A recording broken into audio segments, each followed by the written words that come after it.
जो दरिद्र हो, दुख की ज्वाला से जल रहा हो, वासना पिशाची ने जिसको रौंद दिया हो, माया के जाल में जो फंस गया हो, इस संसार से जो पार जाना चाहता हो, उसे इधर उधर नहीं भटकना चाहिए।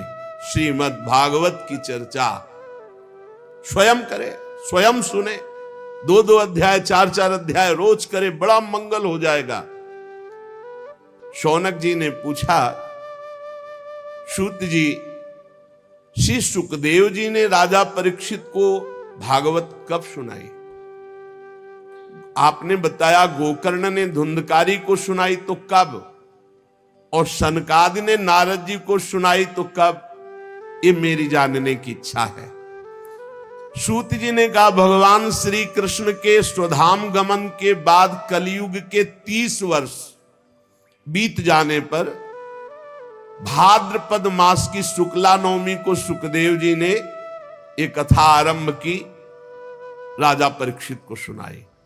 भगवान के परम धाम जाने के बाद कलयुग के 30 वर्ष व्यतीत होने के बाद, राजा परीक्षित के कथा सुनने के बाद कलयुग के 200 वर्ष बीत जाने पर आषाढ़ मास की शुक्ला नवमी को गोकर्ण जी ने धुंधकारी को कथा सुनाई, और कलयुग के 230 वर्ष निकल जाने के बाद कार्तिक शुक्ला नवमी को सनकादि ने ये कथा आनंद घाट हरिद्वार में सब ऋषियों के समक्ष सुनाई। जो आपने पूछा मैंने उत्तर दे दिया। कलयुग में भगवत प्राप्ति की रामबाण औषधि भगवान की चर्चा, भगवान का नाम जप।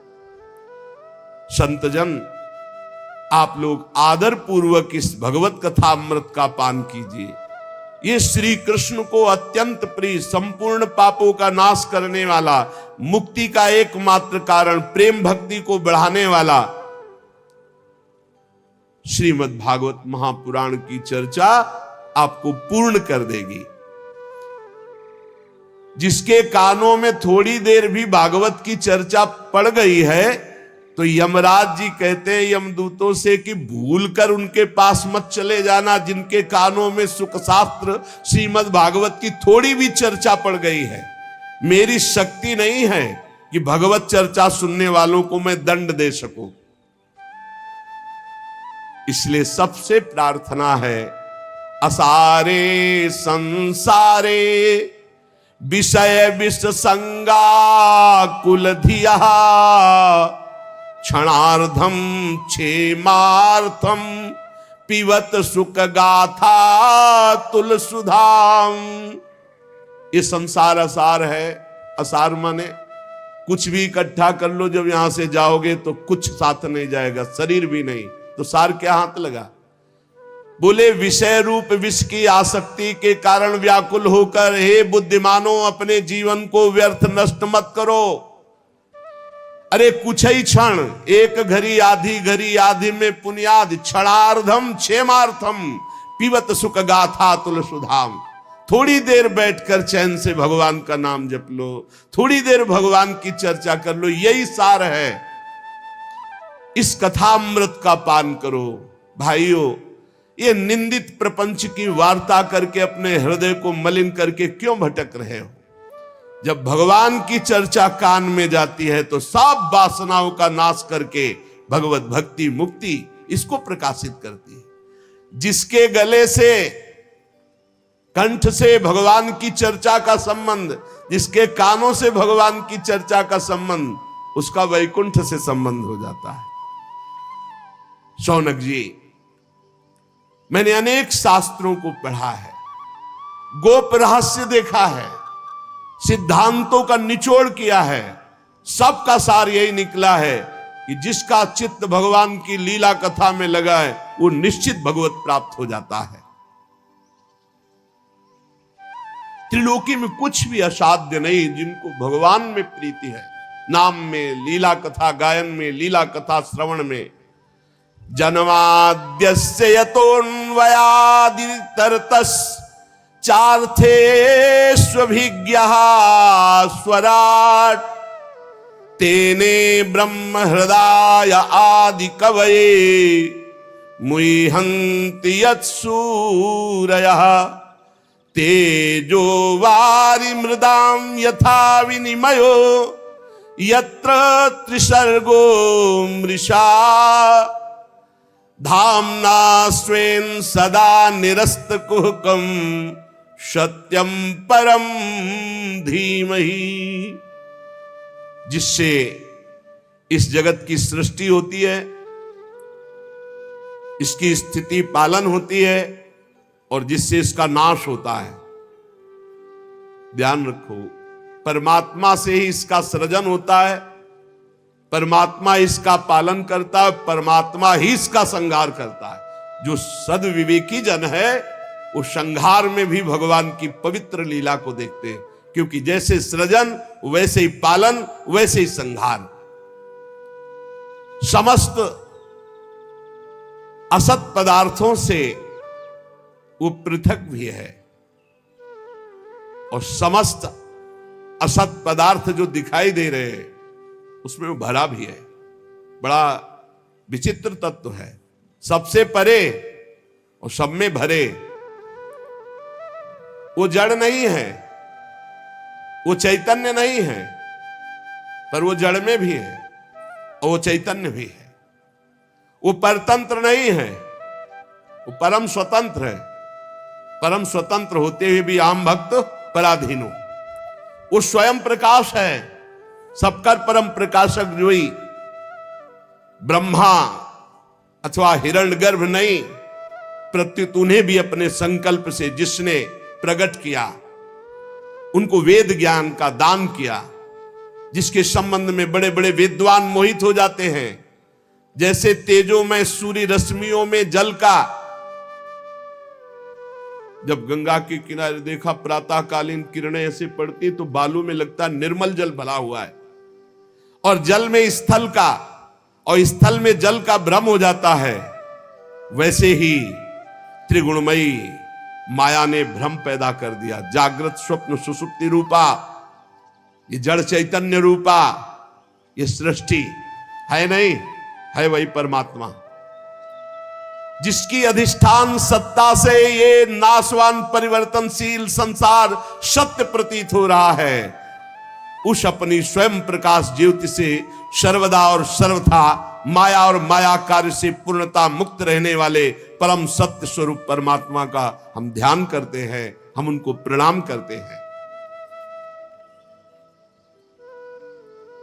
एक बार भगवान विष्णु एवं देवताओं के परम पुण्यमय क्षेत्र नैमिषारण्य में शौनकादि ऋषियों ने भगवत प्राप्ति की इच्छा से 1000 वर्ष में पूरे होने वाले एक महान यज्ञ का अनुष्ठान किया। एक दिन उन लोगों ने प्रातःकाल अग्निहोत्रादि नित्य कृत्यों से निवृत्त होकर सूत जी का पूजन किया और उन्हें ऊंचे आसन पर बैठाकर बड़े आदर से प्रश्न किया। ये सूत जी उनके पुत्र उग्रश्रवा हैं। पहले वाले सूत जी का नाम रोमहर्षण था। तो महाभारत प्रसंग में उसके बाद इसकी रचना हुई, तो अब इसके प्रवक्ता हैं उग्रश्रवा। सूत जी के पुत्र सूत जी ही हुए। रोमहर्षण जी को तो बलराम जी ने कृपा करके परम पद पहुंचा दिया था।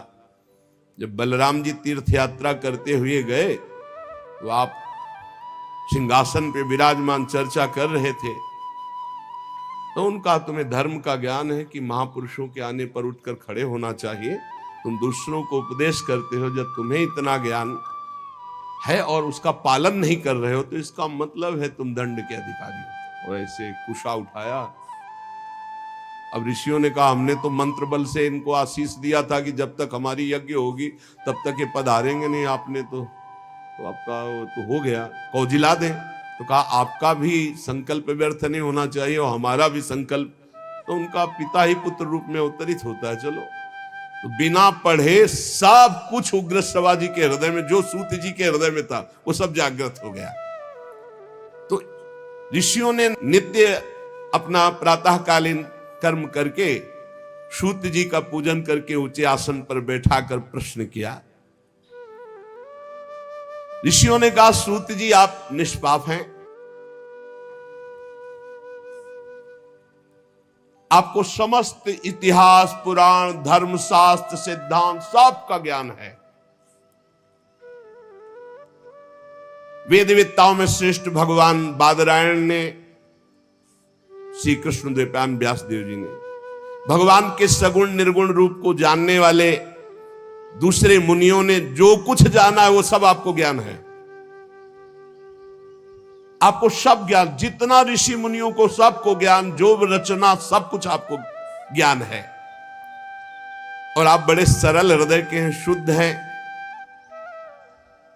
इसी से अनुग्रह रूप आपके अंदर यह ज्ञान आया है, कृपा से। गुरुजन अपने प्रेमी शिष्य को अपने हृदय की गुप्त से गुप्त बात बता दिया करते हैं। आयुष्मान, आप कृपा करके बतलाइए कि सब शास्त्रों, पुराणों, गुरुजनों, सिद्धांतों, उपदेशों में कौन सा ऐसा सरल साधन है जिससे कलयुगी जीव भगवत प्राप्ति कर ले। आपको सब ज्ञान है। आप संत समाज के भूषण हैं। इस कलयुग में प्रायः लोगों की आयु कम हो गई है। साधन करने में लोगों की रुचि और प्रवृत्ति भी नहीं है। लोग आलसी हो गए हैं, भाग्यमंद है, समझ थोड़ी है, आयु थोड़ी है, बड़े विघ्न बाधाओं से भरे पड़े हैं। और शास्त्र इतने हैं कि बुद्धि पवित्र हो तब तो पढ़ के निर्णय करें।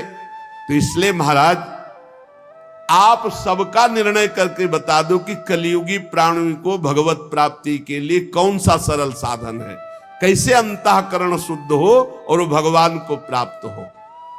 प्यारे सूत जी, आपका कल्याण हो।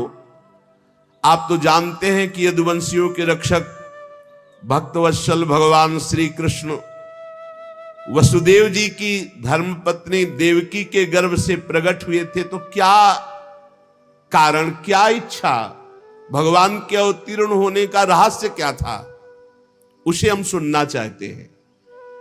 आप कृपा करके बताइए। भगवान जीवों के परम कल्याण के लिए, भगवत प्रेममयी समृद्धि के लिए अवतार धारण करते हैं। ये जीव जन्म मृत्यु के घोर चक्र में पड़ा हुआ है। इस स्थिति में इसका कभी मंगल नहीं हो सकता यदि भगवान नाम उच्चारण नहीं करेगा। पक्का समझ लो।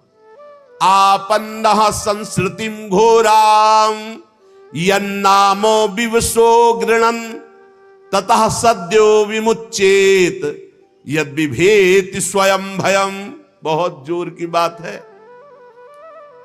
आपन्ना संस्कृतिम घोरा, बार बार जन्म, बार बार मरण, बार बार कर्म के फंदे में फंसा हुआ जीव, ये जब तक भगवान का नाम जप नहीं करेगा तब तक मुक्त होने वाला नहीं। बस नोट कर लो दिमाग में बात।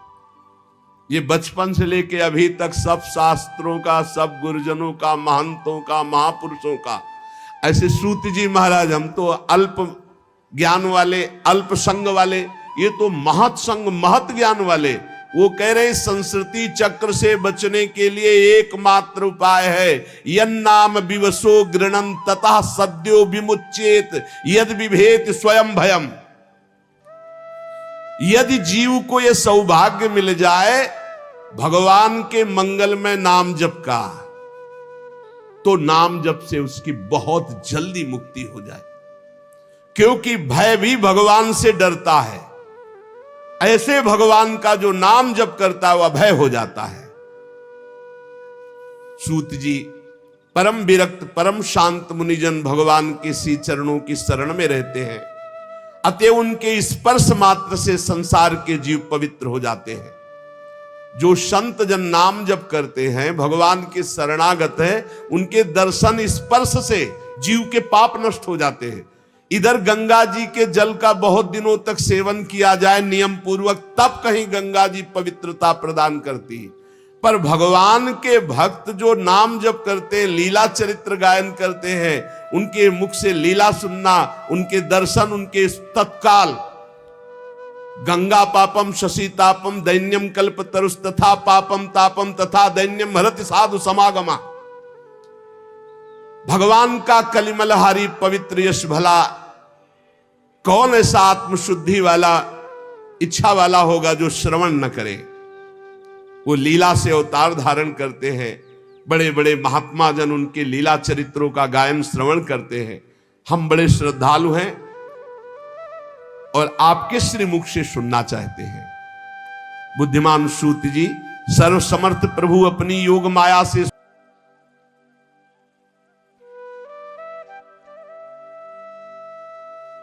श्री हरि की लीला सुनने से हमें कभी तृप्ति नहीं हो सकती, क्योंकि पद पद पर ऐसा आनंद आता है भगवत चरित्र सुनने में, नया नया रस का अनुभव होता है कि कभी तृप्ति ही नहीं होती।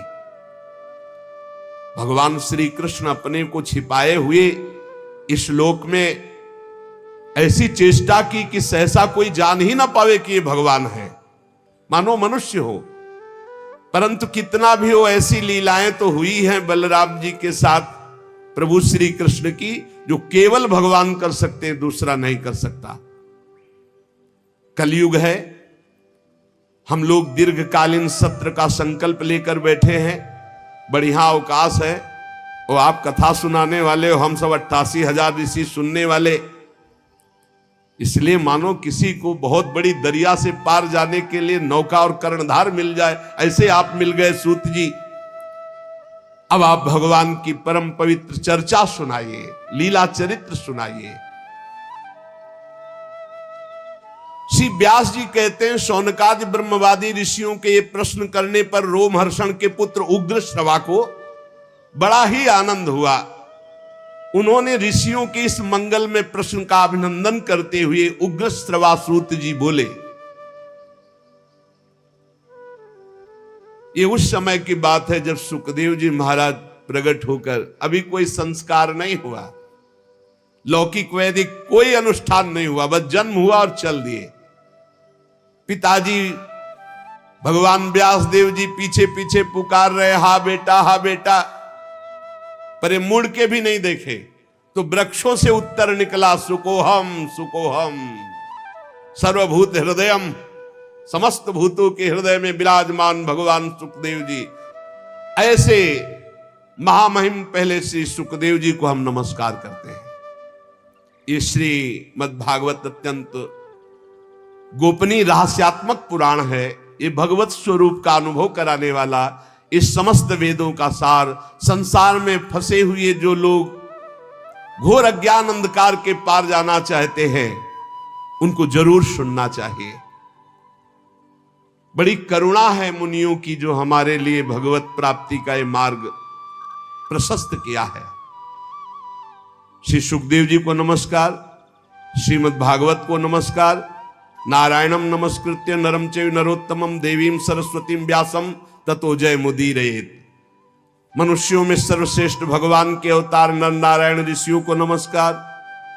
बुद्धि प्रदान करने वाली देवी सरस्वती को नमस्कार।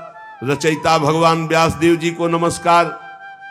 अपने अंतःकरण पर विजय प्राप्त करके भगवत प्रेम प्राप्ति के लिए हम इस महापुराण की चर्चा करते हैं। ऋषियों, आपने संपूर्ण विश्व के कल्याण के लिए बड़ा सुंदर प्रश्न किया है, क्योंकि ये प्रश्न श्री कृष्ण के संबंध में है और इससे भली भांति अंतःकरण शुद्ध हो जाएगा और भगवत प्राप्ति हो जाएगी। मनुष्यों के लिए सर्वश्रेष्ठ धर्म वही है जिससे भगवान श्री कृष्ण की भक्ति प्राप्त हो जाए। भक्ति भी ऐसी जिसमें किसी प्रकार की कामना न हो। ये समस्त धर्मों के दान पुण्य तीर्थ अवगाहन सब साधनों का फल है कि भगवान श्री कृष्ण श्री हरि में भक्ति हो जाए। अहेतुक्य अप्रतिहता ययात्मा संप्रसीदति सा वै पुंसाम परो धर्मो यतो भक्ति अधोक्षणे। सब धर्मों का श्रेष्ठ फल यही है, भगवान श्री कृष्ण में भक्ति हो जाए। भक्ति भी कैसी है? अहेतुकी, अबाध भक्ति, कोई हेतु कोई कामना नहीं, अबाध नित्य निरंतर। ऐसी भक्ति में हृदय आनंद से लबालब भर जाता है और उसी समय परमात्मा का साक्षात्कार होता है। अखंड प्रसन्नता में भगवान का साक्षात्कार होता है। भगवान श्री कृष्ण में भक्ति होते ही, चित्त जोड़ते ही अद्भुत ज्ञान प्रकाशित हो जाता है। ये पढ़ा लिखा ज्ञान नहीं, ये स्वयं प्रकाशित होता है। वासुदेवे भगवती भक्ति योगः प्रयोजितः जनयत्यासु वैराग्यम ज्ञानम च यद हेतुकम। जो ही चित्त भगवान की भक्ति से युक्त हुआ, चित्त भगवान में जुड़ा, अद्भुत वैराग्य, अद्भुत ज्ञान, अद्भुत प्रेम सब प्रकाशित हो जाता है। धर्म का ठीक ठीक अनुष्ठान करने पर भी यदि हृदय में भगवान की लीला चरित्र के प्रति प्रीति ना हो सुनने की, जैसे प्यासा पानी पीने के लिए दौड़ता, ऐसे कथा की बात सुनकर, वहां कथा हो रही, भगवान की चर्चा हो रही, भागकर सुनने की इच्छा। धर्मा स्वनिष्ठिता पुंसाम विश्वक्सेन कथा सुया नोत्पादयेद्यति रतिम। श्रम ही एव केवलम, श्रम ही हुआ, बेकार हो गया। खूब धर्मानुष्ठान किया, तीर्थयाटन किया, भगवान की लीला कथा सुनने में रुचि नहीं, तो बोले आपका धर्मानुष्ठान तीर्थयाटन सब व्यर्थ चला गया। श्रम ही केवलम, निराश्रम ही श्रम। धर्मानुष्ठान का फल है भगवान की कथा में प्रीति हो जाना। कथा सुनने में ऐसा, अब हम जी नहीं सकते बिना कथा के। अगर ये हो कि आज कथा सुनने को नहीं मिलेगी तो ऐसा लगे कि आज होगा क्या, हमें सत्संग में नहीं जाने को मिलेगा, कथा सुनने को नहीं मिलेगी, मेरे जीवन का सार फिर क्या। धर्मानुष्ठान तीर्थयाटन सबका फल है कथा में प्रीति हो जाना। अगर भगवत चर्चा में प्रीति नहीं तो बोले श्रम ही श्रम। धर्म का फल आखिरी मोक्ष पदवी, उसकी सार्थकता अर्थ प्राप्ति में नहीं है। अर्थ का फल, रुपये का फल धर्मानुष्ठान, उसका फल भोग विलासिता नहीं है। भोग विलास जीवन यापन के लिए, इंद्रिय तृप्ति के लिए नहीं है। जीवन निर्वाह भगवत प्राप्ति के लिए, तत्व जिज्ञासा के लिए, उसका फल स्वर्ग आदि लोकों के भोग भोगने के लिए नहीं। बहुत सुंदर सिद्धांत वर्णन कर रहे। सब धर्मों का फल है भगवान की भक्ति हो जाए, सब धर्मों का फल है भगवान की कथा सुनने में रुचि हो जाए। यदि नहीं तो श्रम ही श्रम है। जीवन का उद्देश्य तत्व प्राप्ति, तत्वबोध, भगवत प्राप्ति। तत्ववेत्ता लोग ज्ञाता और ज्ञेय के भेद से रहित अखंड अद्वितीय सच्चिदानंद स्वरूप सब में विराजमान है। यह है तत्वबोध, सब में प्रभु विराजमान। कोई उसे ज्ञानी जन ब्रह्म कहते हैं, योगी जन परमात्मा कहते हैं, भक्त जन भगवान कहते हैं, वही एक तत्व है। श्रद्धालु मुनिजन भगवान की पावन चर्चा श्रवण से परमात्मा स्वरूप का अपने आप अनुभव हो जाता है, पक्का पक्का। जैसे जैसे हम भगवत चर्चा सुनते जाते हैं वैसे वैसे हमारा चित्त प्रभु में जुड़ता है। जहां प्रभु में चित्त जुड़ा कि ज्ञान, वैराग्य, भक्ति, तत्वबोध सब आ जाता है, अपने आप आ जाता है।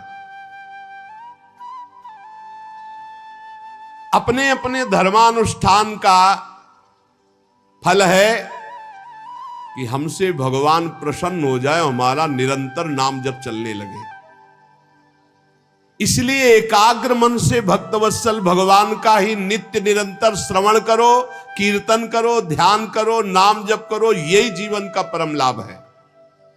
कर्मों की गांठ बड़ी कड़ी है। यदनुध्यासिना युक्ता कर्म ग्रंथ निबंधनम छिन्दन्ति कोविदास तस्य को न कुर्यात कथारतिम। कर्मों की गांठ बड़ी कठिन है, इसे केवल भगवत चिंतन की तलवार से काटा जाता है। रात दिन अखंड चिंतन। और अखंड चिंतन होता है। भगवत चरित्र सुनने से जब हृदय पवित्र होता है तो कौन ऐसा मनुष्य होगा जो अपने कल्याण की चाह रखता और भगवत लीला कथा सुनने में रुचि न रखे। देखो शौनक जी, जब बहुत काल तक पवित्र तीर्थों का सेवन किया जाता है, बहुत समागम मिलता है, का वर्णन है, पुण्य पुंज बिन मिलहि न संता। और जब महापुरुषों की, संत महापुरुषों की सानिध्य में हम अपने सौभाग्य का अनुभव करते हैं तो उनकी बातें सुनने में हमें रुचि हो जाती है। तदनंतर श्रवण की इच्छा। तीर्थ आदि पवित्र साधन, उससे महत सेवा, और महत सेवा से तदनंतर श्रवण की इच्छा। श्यान महत सेवया तो वासुदेवे कथा रुचि। महापुरुषों के, संतों के संग का, उनकी सेवा का क्या फल? भगवान की कथा सुनने में आसक्ति हो जाए। जहां जहां पी की बात सुने खोजत तिन गैनन। फिर कथा में जो रुचि होती है उससे हृदय पवित्र होता है, अशुभ वासनाएं नष्ट होती हैं और हृदय में तड़पन हो जाती कि अब भगवान को भूलेंगे नहीं, अब इसी जन्म में भगवत प्राप्ति करनी है, और उसके हृदय में भगवान प्रकाशित हो जाते हैं। जब भगवान की चर्चा सुनने का संयोग बनता है तो पाप थर्रा जाते हैं कि अब तो हमारा नाश हो जाएगा। रजोगुण तमोगुण के भाव काम लोभादि शांत हो जाते हैं। चित्त में सतोगुण निर्मल भाव,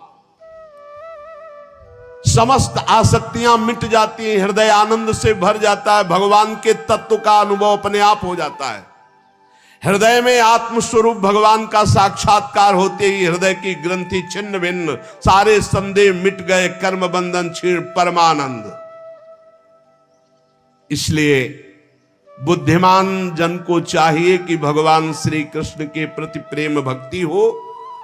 वही प्रेम भक्ति तत्वबोध और परमानंद की प्राप्ति कराती है, और वो भक्ति होती है नाम जप से, भगवत लीला चरित्र श्रवण से।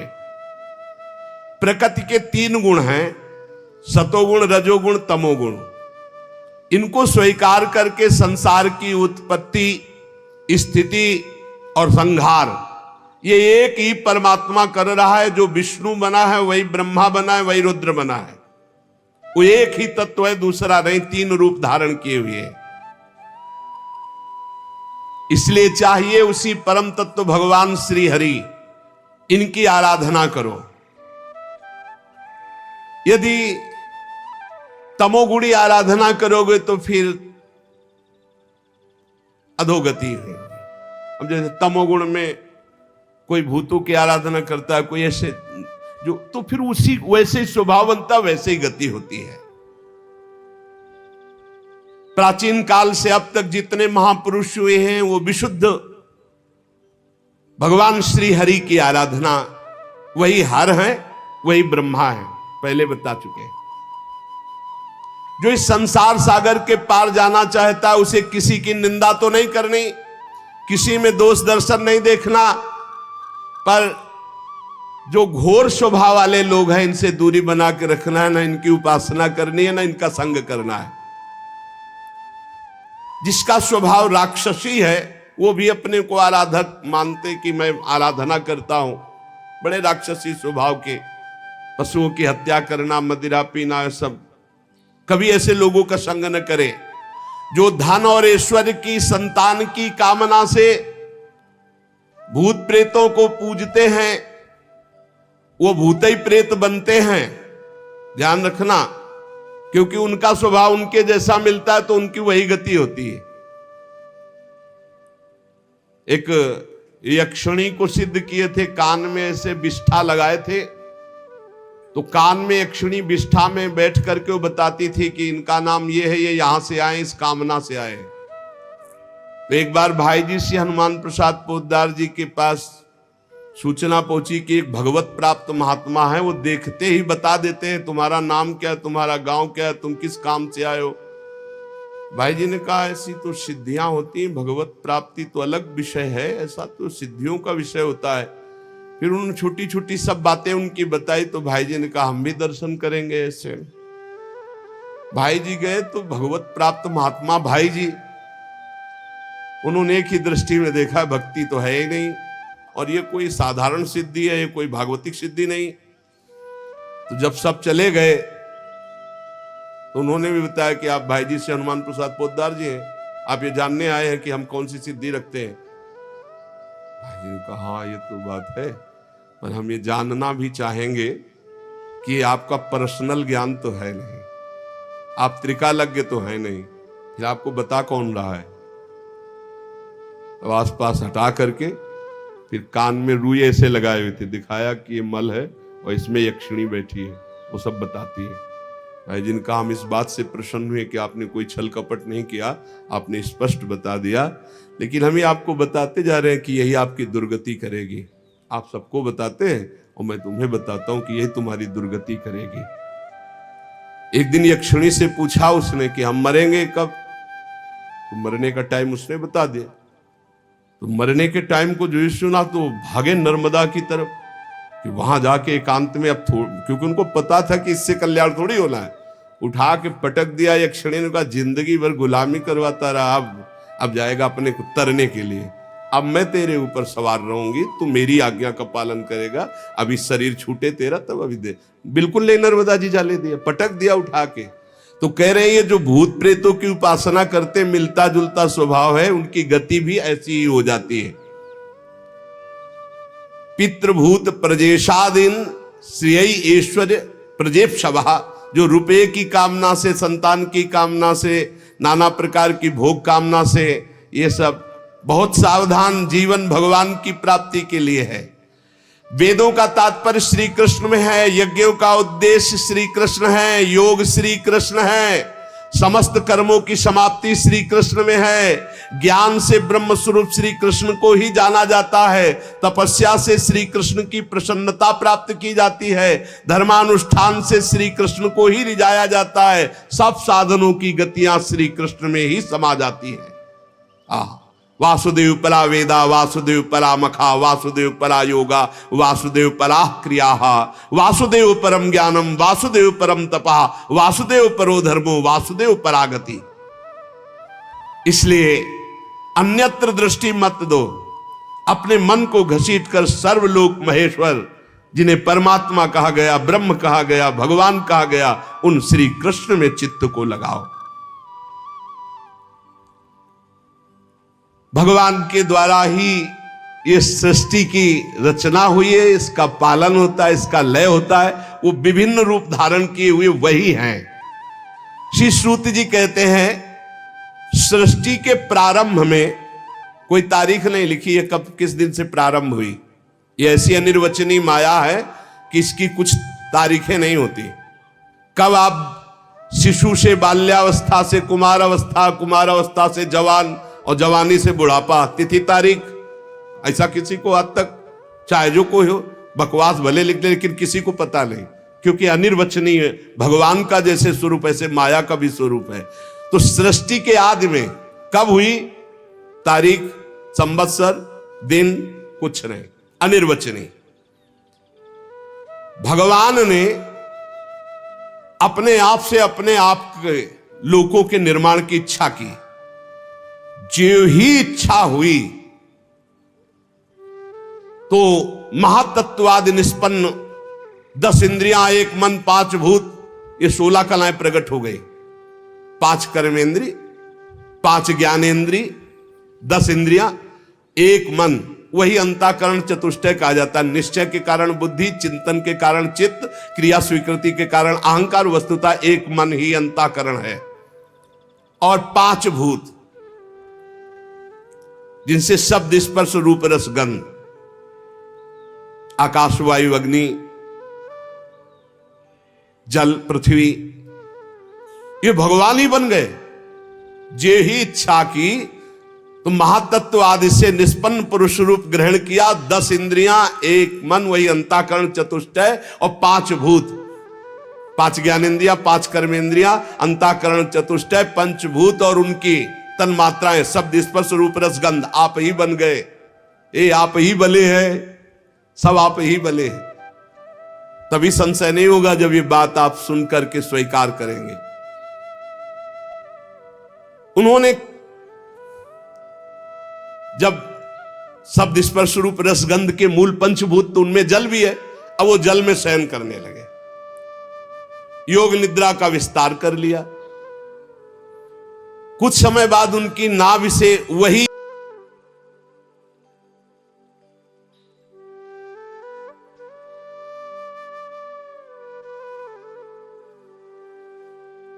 इच्छा जो मैं बहुत रूपों में हूं वो एक कमल बनकर के प्रकट हुई। पहले 5 कर्मेंद्रियां, 5 ज्ञानेंद्रियां, अंतःकरण, चतुष्टय, 5 महाभूत और 5 तन मात्राएं। अब जल में शयन किया और कुछ समय बाद उनकी नाभि से कमल प्रकट हुआ। और उस कमल में जो प्रकट हुए प्रजापतियों के अधिपति भगवान ब्रह्मा जी प्रकट हुए। चारों तरफ देखा 4 मुख।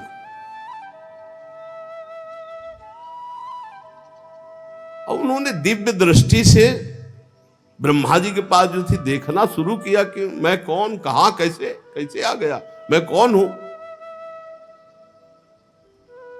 भगवान से बड़ी प्रार्थना की, अव्यक्त परमात्मा से। भगवान के उस विराट रूप अंग प्रत्यंग में ही समस्त लोकों की कल्पना हुई। समस्त लोग भगवान में ही विराजमान है, सब में भगवान विराजमान है और सब भगवान में विराजमान है। ये ज्ञान जिसको हो जाता है वो भगवत प्राप्त हो जाता है। यो माम पश्यति सर्वत्र सर्वम च मयि पश्यति तस्याहं न प्रणश्यामि सच में न प्रणश्यति। योगी लोग दिव्य दृष्टि से भगवान के उस स्वरूप का दर्शन करते हैं। वो भगवान का जो स्वरूप है, हजारों पैर, हजारों जांघें, हजारों भुजाएं, हजारों मुखों वाला विराट रूप भगवान का। शास्त्र शीर्षा पुरुषाहा सहस्राक्ष सहस्रपाद, जो भगवान का स्वरूप है। हजारों पैर वाला, हजारों जांघों वाला, हजारों भुजाओं वाला, हजारों मुखों वाला, हजारों सिर, हजारों कान, हजारों आंखें, हजारों नासिका, हजारों मुकुट, वस्त्र, कुंडल, आभूषण, सब यही भगवान का विराट रूप है। इसी से अनेक अवतारों का प्रादुर्भाव होता है। ये छोटे छोटे अंश से देवता, पशु, पक्षी, मनुष्य आदि योनियों की सृष्टि, ये सब इसी से विराट पुरुष से हुई है। तो सबसे पहले कौमार सर्ग में सनक, सनंदन, सनातन, सनत कुमार, सबसे पहले कमल, कमल से ब्रह्मा, और फिर ब्रह्मा जी ने जो पहली सृष्टि की तो सबसे पहले इस सृष्टि में प्रकट हुए सनक, सनंदन, सनातन, सनत कुमार। ये चारों ब्रह्म ऋषि जब अवतार लिए तो सृष्टि रचना से बिल्कुल अलग नियम प्रकट होते हुए अखंड ब्रह्मचर्य, अखंड ब्रह्मचर्य, निरंतर हरिस्तरणम हरिस्तरणम हरिस्तरणम, उदासीन जगत से। दूसरी बार इस संसार कल्याण के लिए समस्त यज्ञों के स्वामी उन भगवान ने जो रसातल में पृथ्वी विराजमान थी उसको लाने के लिए 12 अवतार धारण किया। ऋषियों की सृष्टि में देवर्षि नारद के रूप में तीसरा अवतार धारण किया। शाश्वत तंत्र का, जिन्हें नारद पंचरात्र कहते हैं, उपदेश किया। उसमें कर्मों के द्वारा किस प्रकार कर्म बंधन से मुक्ति मिलती है इसका वर्णन है। फिर धर्म पत्नी मूर्ति के गर्भ से नर नारायण के रूप में भगवान ने चौथा अवतार लिया। इस अवतार में उन्होंने ऋषि बनकर मन और इंद्रियों का सर्वथा संयम करके, जो तपस्या करना बड़ा कठिन है, उस तप को किया। 5वें अवतार में भगवान ने सिद्धों के स्वामी कपिल के रूप में अवतार लिया। तत्वों का निर्णय करने वाले सांख्य शास्त्र का, जो समय के फेर से लुप्त हो गया था, आसुरी नामक ब्राह्मण को उपदेश किया। ये भगवान अपने स्वरूप को सृष्टि में कितने रूपों में प्रकाशित किए, ये वर्णन। सबसे पहले भगवान 5 ज्ञानेन्द्रिय, 5 कर्मेंद्रिय, अंतःकरण, चतुष्टय, 5 महाभूत और पंचतन मात्रा। फिर भगवान नाभि कमल, ब्रह्मा जी, फिर सनक सनंदन सनातन सनत कुमार, फिर भगवान वाराह रूप, फिर देवर्षि नारद रूप, फिर नर नारायण रूप, फिर कपिल रूप। अनुसुईया के वर मांगने पर छठे अवतार में अत्रि की संतान दत्तात्रेय के रूप में भगवान प्रकट हुए। इस अवतार में उन्होंने अलर्क और प्रहलाद आदि को ब्रह्म ज्ञान का उपदेश किया। सातवीं में रुचि प्रजापति की आकुति नामक पत्नी से यज्ञ के रूप में भगवान ने अवतार ग्रहण किया। अपने पुत्र याम आदि देवताओं के साथ स्वयंभू मनवंतर की रक्षा की। राजा नाभ की पत्नी मेरु देवी के गर्भ से ऋषभ भगवान के रूप में अवतार हुआ, जिनके पुत्र भरत जी, जो जड़ भरत जी कहलाए गए। ये 8वां अवतार भगवान का ऋषभ देव के रूप में। इस रूप में परमहंसों का वह मार्ग जो सभी आश्रमियों के लिए वंदनीय है, स्वयं ऋषभ रूप धारण करके दिखाया। करके ऋषियों की प्रार्थना से 9वीं बार वे राजा पृथु के रूप में अवतीर्ण हुए। शौनकादि ऋषियों, इस अवतार में उन्होंने पृथ्वी से समस्त औषधियों का दोहन किया। ये अवतार सबके लिए बड़ा कल्याणकारी हुआ। चाक्षुष मनवंतर के अंत में जब सारी त्रिलोकी समुद्र में डूब रही थी, तब भगवान ने मत्स्यावतार धारण किया, जो 10वां अवतार है। पृथ्वी रूपी नौका पर बैठाकर अगले मनवंतर के अधिपति वैवस्वत मनु की रक्षा की। फिर भगवान ने जिस समय देवता और दैत्य समुद्र मंथन कर रहे थे, उस समय 11वां अवतार धारण किया, कच्छप रूप, जो मंदराचल को अपनी पीठ पे धारण किया।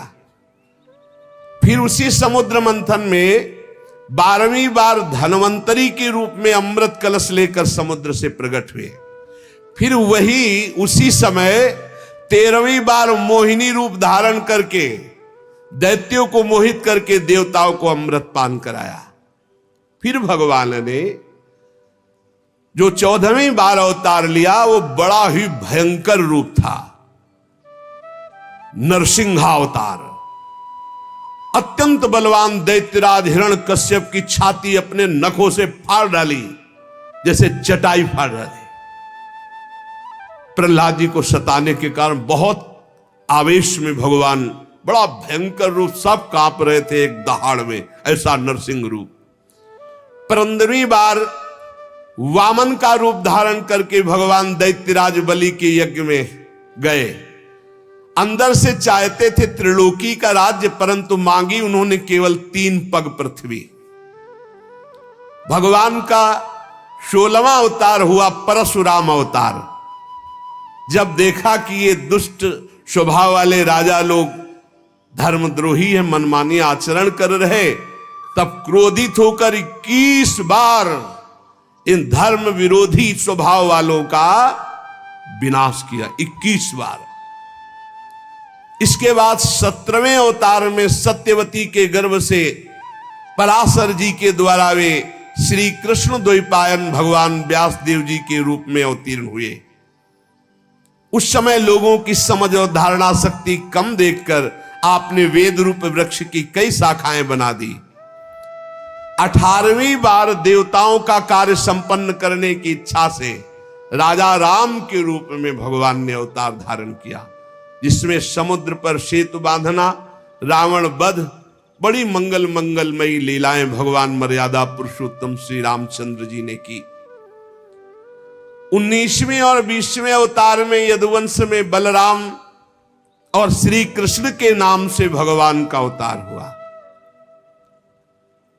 इसके बाद कलयुग आ जाने पर मगध देश बिहार में देवताओं के द्वेषी दैत्यों को मोहित करने के लिए अजन के पुत्र रूप में भगवान का बुद्धावतार। उस समय कह रहे कि होगा तो हो गया है। इसके भी बहुत पीछे बाद, जब बिल्कुल कलयुग का अंत होना होगा, जब सब लुटेरे हो जाएंगे, कोई किसी का रक्षक नहीं, सब मतवादी आचरण, तो विष्णु यश नामक ब्राह्मण के घर कल्कि के रूप में भगवान अवतीर्ण होंगे। यहां 22 अवतारों की गणना की गई, परंतु भगवान के 24 अवतार प्रसिद्ध हैं। कुछ विद्वान 24 की संख्या यूं पूर्ण करते हैं। रामकृष्ण के अतिरिक्त 20 अवतार तो उपयुक्त हैं ही, शेष 4 अवतार भगवान श्री कृष्ण के ही अंश हैं। स्वयं श्री कृष्ण तो पूर्ण परमेश्वर हैं, वे अवतार नहीं अवतारी हैं। अतः श्री कृष्ण को अवतारों की गणना में नहीं गिनते। उनके 4 अंश, एक तो केश का अवतार, दूसरा सुतपा तथा प्रश्नि पर कृपा करने वाला अवतार, तीसरा संकर्षण और चौथा परब्रह्म। इन चारों अवतारों से विशिष्ट दूसरे विद्वान ऐसा मानते हैं कि 22 अवतार तो प्रयुक्त है। इनके अतिरिक्त 2 अवतार और हैं, हंसावतार और हयग्रीव अवतार। ऐसे भगवान के 24 अवतार होते हैं। शौनकादि ऋषियों, जैसे अगाध सरोवर से हजारों छोटे छोटे धाराएं निकलती है, वैसे ही भगवान श्री हरि के असंख्य अवतार और होते हैं, जिनका वर्णन नहीं, असंख्य। वो अपने भक्त के लिए कभी कोई अवतार धारण कर सकते हैं। जैसे द्रौपदी के लिए चीर अवतार धारण किया, कहां लिखा है? द्रौपदी के लिए चीर अवतार तो 24 में थोड़ी है। बोले असंख्य अवतार, जब जरूरत पड़े भक्त के लिए तब वो तुरंत अवतार धारण करते हैं, अंतर ध्यान हो जाते हैं। जैसे अगाध सरोवर से छोटे छोटे बहुत सी धाराएं निकलती हैं, ऐसे भगवान श्री हरि के असंख्य अवतार हैं। ऋषि, मनु, देवता, प्रजापति, मनु पुत्र और जितने भी महान शक्तिशाली वे सब के सब भगवान के ही अंश हैं। ये सब अवतार तो भगवान के अंशावतार अथवा कलावतार है, परंतु भगवान श्री कृष्ण तो स्वयं भगवान अवतारी हैं, सबके अवतारी हैं।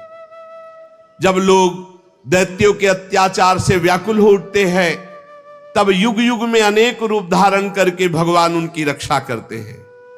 भगवान के दिव्य जन्मों की एक कथा अत्यंत गोपनीय रहस्यमयी है। जो मनुष्य एकाग्र चित्त से नियम पूर्वक प्रातः काल या सायंकाल इस कथा को सुनेगा, वो समस्त दुखों और पापों से छूट जाएगा। प्राकृत स्वरूप रहित चिन्मय भगवान का जो स्थूल जगदाकार रूप है, ये जगदाकार रूप भगवान ही है। ये उनकी माया के महत्त्वादि गुणों से भगवान में ही कल्पित है। जैसे बादल वायु के आश्रय रहते हैं, धूसरपना धूल में होता है, परंतु अल्प बुद्धि मनुष्य बादलों को आकाश में और धूसरपने का वायु में आरोप करते हैं। ऐसे ही अविवेकी पुरुष सबके साक्षी आत्मा में स्थूल दृश्य रूप जगत का आरोप करते हैं। इस स्थूल रूप से परे भगवान का एक सूक्ष्म अव्यक्त रूप है, जो ना तो स्थूल की तरह आकार आदि गुणों वाला है और न देखने में आता है न सुनने में आता है। वो सूक्ष्म से सूक्ष्म है। आत्मा का आरोप या प्रवेश होने से वही जीव कहलाता है। बात समझिए अगर पकड़ पा रहे हो। इस आकार आदि से अलग भगवान का एक सूक्ष्माति सूक्ष्म रूप है, न देखने में आता है, न सुनने में आता है, न पकड़ में आता है। सूक्ष्म स्वरूप, उसी को आत्मा कहा गया है। और वही जब शरीराभिमान से युक्त हो जाता है तो उसी को जीव कहते हैं। और उसी शरीराभिमानी का बार बार जन्म मरण होता है। और है कौन? वही है, वही है। बस ये बात समझना है। भगवत स्वरूप होकर भगवत लीला में जाया जाता है। भगवान का एक सूक्ष्म अव्यक्त रूप है, जिसका आकार आदि नहीं है, न देखने में आता है न सुनने में आता है। वो बड़ा सूक्ष्म है। तो क्या कहते हैं उसको? बोले आत्मा। और जब वही आत्मा अपने स्वरूप को भूलकर देह भाव में आ जाती तो उसे कहते हैं जीव। और इसी जीव का बार बार जन्म मरण होता है। ये लौटते चले जाओ तो पहुंचोगे वही प्रभु में ही। उपर्युक्त सूक्ष्म और ये स्थूल शरीर, वो सूक्ष्मात्म तत्व स्थूल शरीर अज्ञान के कारण अपना मैं मान लेता है। ये शरीर को मैं मान लेना, सारा झंझट इसी में है। अब जिस अवस्था में गुरु प्रताप से आत्मस्वरूप का बोध हो जाए, शरीर से मैंपन हट जाए, उसी समय जीवन मुक्त ब्रह्म स्वरूप तत्वज्ञानी लोग इस रहस्य को जानते हैं। ये बुद्धि परमेश्वर की साक्षात माया है। बुद्धि तुम्हारी, ये जीव इसी बुद्धि में आसक्त होकर दुर्गति को प्राप्त हो रहा। जैसा निर्णय बुद्धि करती वैसे ही वो करता है, इसलिए बंधता चला जाता है। और जीव है कौन? बोले परमानंद में साक्षात परमात्मा। ये शास्त्र कह रहा है, शास्त्र। आप भूल से शरीर में आसक्त हो, इसलिए जीवात्मा। और शरीर का भाव छोड़ो और परमात्मा स्वरूप में तो ब्रह्मविद ब्रह्मवि भवति। अभी आप वही थे जो जिसकी आराधना कर रहे हैं, हम वही है, उसी के अंश है, उसी के स्वरूप है। जब गीध अपने शरीर को छोड़ के जाता है तो कौन सा रूप होता है? हरि रूपा। गीध देह तज धरि हरि रूपा। भगवान के धाम में कौन सा रूप? हरि रूप लेके। जैसे निकुंज में कौन रूप? प्रिया सहचरी, प्रियाजू का प्रतिबिंब रूप। उसी समय जीव परमानंदमय स्वरूप को प्राप्त हो जाता है, जिस समय बुद्धि से अपना संबंध हटा देता है। बुद्धि में फंस गया, पुरंजनी में फंस गया, और पुरंजनी में फंस करके अनेकों पुर में वो रमण कर रहा है, कभी सुअर, कभी कुत्ता, कभी गधा, कभी क्या क्या। इसीलिए तत्वज्ञानी लोग जानते हैं कि इस परमात्मा की माया का नाम बुद्धि है। इस बुद्धि रूपा माया से बच जाए। और सलाह इसी बुद्धि की होती, पूरी की पूरी। जितनी जेलें भरी, जितने अपराध हैं, सबकी सलाहकार ये बुद्धि है। और भगवान कहते हैं मुक्त होना है तो बुद्धि को मेरे में अर्पित कर दो। मय्ये मन आधत्स्व मयि बुद्धि में निवेश है। वास्तव में कोई जन्म मरण नहीं। बोले यहां रोज फूक रहे हैं, रोज मर रहे हैं, रोज जन्म रहे। कहे जन्म मरण स्वप्न, स्वप्न स्वप्न में जैसे देखा ना, तो जगने पर सब झूठा होगा ना। ऐसे ही ये मोह चल रहा, बड़ा भारी स्वप्न चल रहा है। अब भगवान कृपा करे तुम जाग जाओ तो तुम भी यही बोलोगे जैसा शास्त्र में लिखा है। तो क्या करें? बोले हृदयेश्वर भगवान की उपासना करो, भगवान की आराधना करो, तो तुम्हारे अंदर ज्ञान जागृत हो जाए, तुम जग जाओ। भगवान की लीला अमोघ है। उन्हीं की लीला से सृजन होता है, पालन होता है, संहार होता है। किंतु भगवान किसी में आसक्त नहीं, न सृजन में, न पालन में, संहार। बोले भगवान को दुख नहीं होता है मर रहे? नहीं होता। क्यों? आप फिल्म देखते हैं, आपको दुख होता है क्या? तो बोल दे तुम बड़े निर्दयी हो यार, उसको पिटवा रहे हो। पागल हो? फिल्म चल रही, कोई असली में पिट रहा है क्या? कुछ नहीं, असली में कुछ नहीं हो रहा। असली में ये सब एक साथ बैठकर ठंडा पानी पीते हैं और फिर गुस्सा का रोल करते हैं आके। अच्छा ऐसा होता है? बोले ऐसा है, कोई असली में कुछ नहीं हो रहा है, बस असली में यहां कुछ हो रहे हैं। जगत नाटक वही भवा, वहां तो कम से कम 2-4 रोल वाले हैं। एक हीरो है, एक हीरोइन है, और एक बिलियन, क्या कहते हैं, बिलियन, हाँ वही खलनायक है, और बड़े। और यहां एक ही सब कुछ बोला हुआ है। यहां पर्दा भी वही है, नाटक मंच भी वही है, डायरेक्टर भी वही है, और पात्र भी वही है, और दर्शक भी वही। कमाल का ये रहस्य रघुनाथ कर बेगिल जाले कोई, और जो जाले रघुपति कृपा तो सपने मोह ना होए। तो बोले भगवान को दुख नहीं होता? बोले नहीं होता। कैसे? जैसे तुम नाटक फिल्म में देखते हो, ये सब आग लग गई, सब नष्ट हो गया, सब मर गया, तो आपको बाद में आंसू पोंछते निकलते हो क्या? हंसते निकलते हो। कोई पूछे इतना जोर का वहां काट मार मची, अरे यार नाटक चल रहा था। तो जगन नाटक वही भवा, वहां तो दूसरे के द्वारा नाटक चल रहा था, यहां तो अपने आप से अपने आप में खेल रहा है। वो अपने आप से अपने आप का सृजन कर रहा है, अपने आप से अपने आप का पालन कर रहा है, अपने आप से अपने आप का संहार कर रहा है। बिल्कुल उसको दुख नहीं। बोले हमें तो बहुत दुख हो रहा है।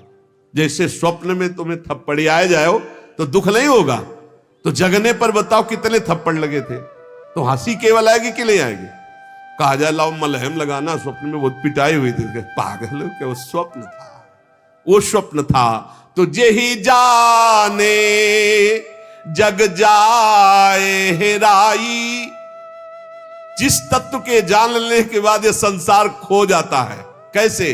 जागे जथा स्वप्न भ्रम जाई। जो जगले पर स्वप्न का महत्व खत्म, ऐसे जागृत होने पर सृष्टि रचना पालन संहार ये सब खत्म। एक वासुदेवा सर्वमित समहात्मा सुदुर्लभा, वही वासुदेव भगवान विराजमान है। ना कोई जन्मना, ना कोई मरना, ना कोई बढ़ना, ना कोई घटना, ये सब स्वप्न।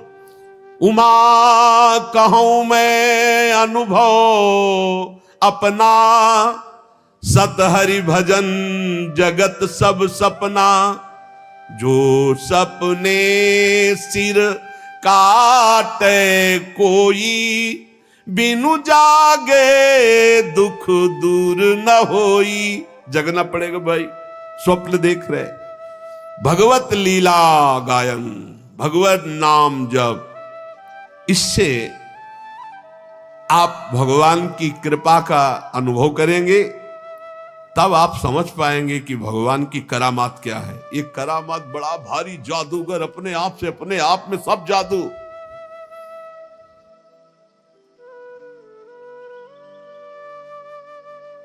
रूप कितना जादूगर। अगर माथे में नाक होती तो अलग पहचाना जाता। सबकी आंख एक ही जगह है, माथे के नीचे आंखें, आंख के नीचे नाक, नाक के नीचे मुंह। और इतने लोग हैं, जैसे स्टेशन में है या कहीं बहुत कथा प्रसंग जहां लाखों की भीड़, तो लोग सब पहचाने जाते। अमुक अमुक अमुक, कैसा ब्रह्मा जी के पास छापा खाना है, सब अलग अलग। देखो रंगीली शरण, विशाखा शरण, अमुक शरण, अमुक शरण, सबकी। ये हो कि भाई थोड़ा अंतर है कि किसी के नाक यहां है, किसी के यहां नाक यहां है, किसी के नाक यहां है, तो पहचान सबको वैसे, और सब अलग अलग पहचाने जाते, और सब में एक ही है, और एक ही सब बना हुआ है। बड़ा विचित्र खेल है। इसीलिए भजन करो, नाम जप, भगवान का लीला चरित्र गायन श्रवण, और इसी जन्म में हम भगवत प्राप्त हो जाएं। भगवान के नाम में बड़ी ताकत है, भगवान की लीला चरित्र गायन श्रवण में बड़ी ताकत। दो बातें तो जीवन बना लो। सेवक जी महाराज कह रहे हैं, सेवक शरण सदा रहे, अनत नहीं विश्राम, कै वाणी हरिवंश की, कै हरिवंश है। या हम भगवत चर्चा कर रहे हैं, या सुन रहे हैं, या नाम जप कर रहे हैं। बाहरी शरीर से जो भी क्रियाएं, नौकरी, व्यापार, किसानी, सब भगवत गुणगान, भगवान नाम जप, सीधे भगवत प्राप्ति। ने तो बड़ा भारी जादू फैला है, बड़ा जादू, बड़ा जादू। अरे पूरी जिंदगी 10-10 साल, 50-50 साल, 60-60 साल के कोई है, सब निकल गई।